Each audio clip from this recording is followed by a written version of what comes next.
There was another Rosicrucian, George Lippard, who was a member of the Brethren of Light, and it was he who taught John Brown to be rabidly anti-slavery. Now, John Brown didn't know much about the Scriptures, but he was traveling through a Mormon settlement, which ties into all of this, but we can't go into it, and they taught him their blood atonement doctrine, where you pay for the sin with your own blood. And so he thought in his warped mind that if somebody sinned or he did something he didn't like, that gave him the right to blow them away with a shotgun, for the wages of sin is death. John Brown was a murderer, and so was his sons. But he was a common man. He only became what he became because he had a conspiracy behind him. Now, there was a club, the Berg Club, that met in Young's Hotel in Boston, Massachusetts. And one of the members of the Berg Club, Senator Charles Sumner, went over to Europe and visited with leading Illuminati kingpins. For instance, Giuseppe Mazzini. And he came back then and, and got the Berg Club organized into a group, a conspiracy to arm John Brown. Several of the members of the Berg Club were Unitarian pastors who appeared as pacifists while they were sending supplies and guns to John Brown. For instance, we had Unitarian Reverend Higginson and Unitarian Reverend Parker. And then there was Unitarian George Stearns, who manufactured lead pipe. If you know how poisonous water is when it's put through lead pipe. And then there was Garrett Smith, who was an Illuminati multimillionaire whose father was best associate with John Jacob Astor I, another Illuminati kingpin. And then they not only set up this secret group to help John Brown, but they pulled their establishment media in line, and so papers like the New York Times, who had Karl Marx as their correspondent, built John Brown up into a hero. And they sent over a professional revolutionist, a Jewish Freemason named Amschel Bondi, who helped John Brown in places like Bleeding, Kansas, and when he was done, then went over into other places in the world to help with other Masonic inspired revolutions. Now let's look at Ulysses Grant. Ulysses S. Grant was born and named Hiram Grant. He was named after the Masonic sun god Hiram Abiff, and his father was a master mason and a leader of a lodge. His father's name was Jesse Root Grant, where we heard the Root name. Remember Elijah Root and Colonel House? Jesse Root Grant worked for John Brown's father. And when he quit working for John Brown's father, he started working for E.A. Collins. Well, who are the Collins family? The Collins family is one of the top 13 Illuminati bloodlines. Remember the Pilgrims? The Pilgrims are one of the Puritan groups that came over to New England. When the Puritans came over, there were groups of witches that came over with them. Francis Collins, who came over with one of the early groups of Puritans, was a witch. These witches came over. Now remember, in New England, the state supported the churches. They taxed the people and then gave money to the churches. So it was advantageous to be an establishment, state-sponsored church. So the churches that the witches set up and belonged to, they called themselves the same names as the Puritan churches, which was Congregational and Presbyterian.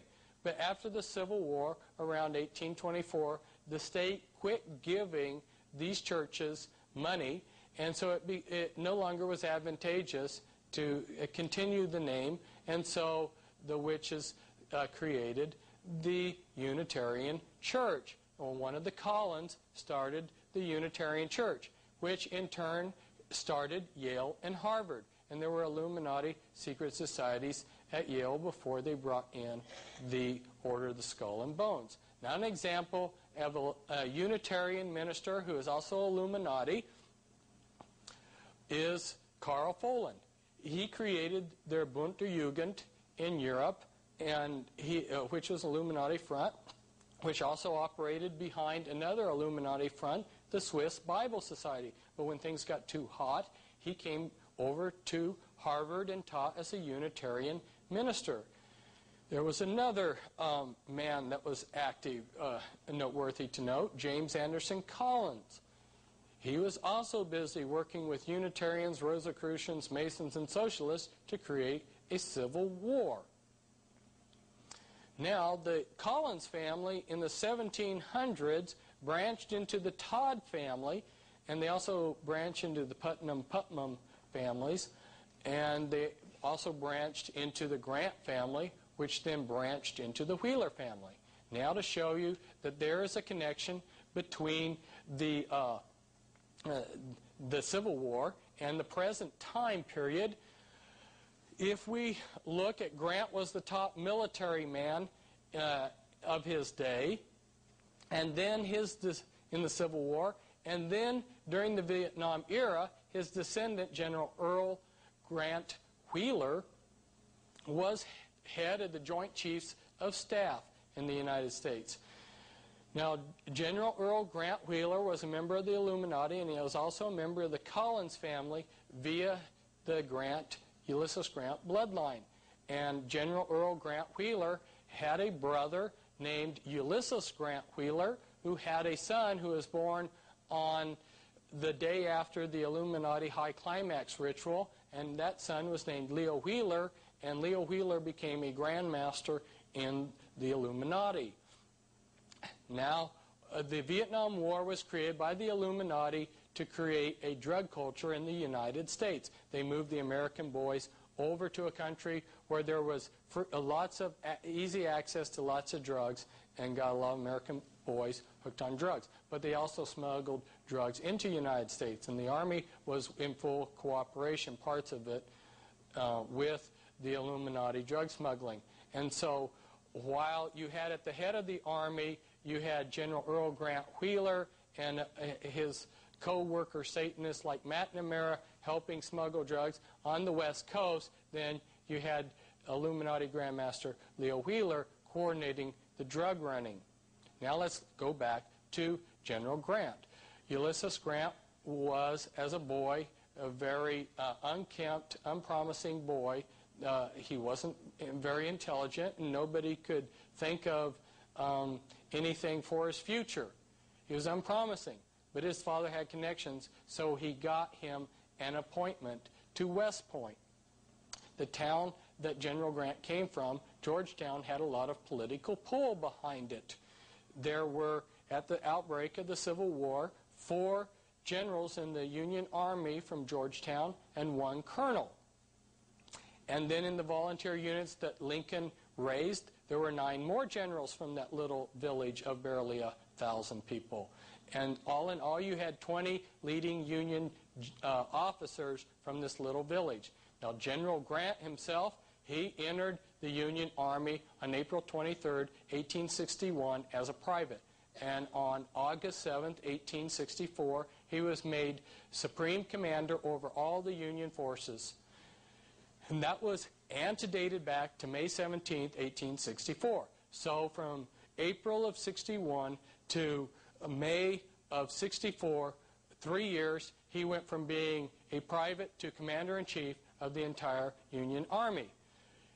Later he became president. So this man who was a gutter drunk when the Civil War broke out became president, and he selected 8 Masons as his cabinet, and one of the men on his cabinet was Columbus Delano of the ancient aristocratic black noble family Delano. And Franklin Delano Roosevelt is a descendant of that same Delano family. And there was another man on Grant's cabinet, that was Alphonso Taft, who was the blood father of Bill Clinton. And Grant selected as his advisor Jonas Mills Bundy of the Bundy Illuminati family. And Jonas Bundy was also the advisor to the next 2 presidents.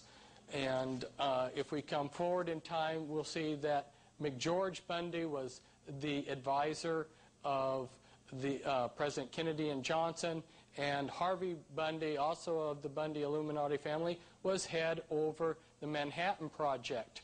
Now let's look at Abraham Lincoln. Abraham Lincoln's mother, Nancy Hanks, was visiting Lincolnton, North Carolina, when she was impregnated by A.A. Springs. A.A. Springs was a descendant of the Rothschilds, and the Springs had changed their name from Springstein to hide their genealogy, to hide their Rothschild blood.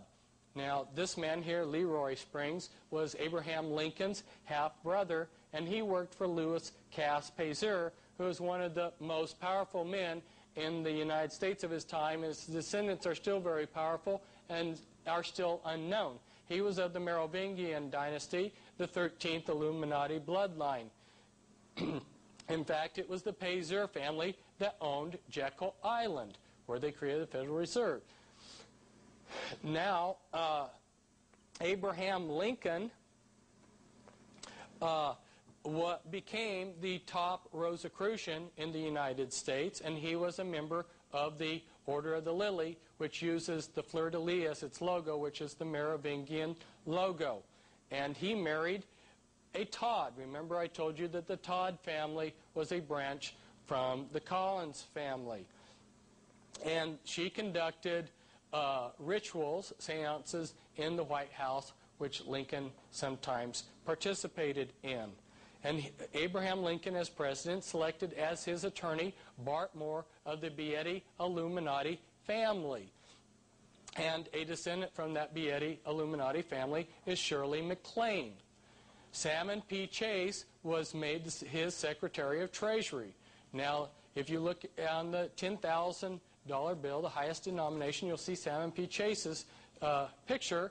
And Chase Manhattan, of which the Rockefellers are associated with, was named after Salmon P. Chase. Salmon P. Chase, while he was a secretary for Lincoln, introduced a national bank and graduated income tax for us, which is what Karl Marx had been advocating in his writing. And Lincoln's cabinet got involved with an Illuminati European company called the Credit Mobilier, which was scamming to the American people, and a scandal broke out, and the American people found out that Lincoln's cabinet had scammed them out of $23 million. Now, Lincoln was having a sexual liaison with King Leopold's daughter, and he had a set of twins, Ella and Emily. That doesn't mean that Lincoln was necessarily promiscuous, but you will find in a lot of these high-level Illuminati families that they have a lot of secret offspring. And one last note about General Grant.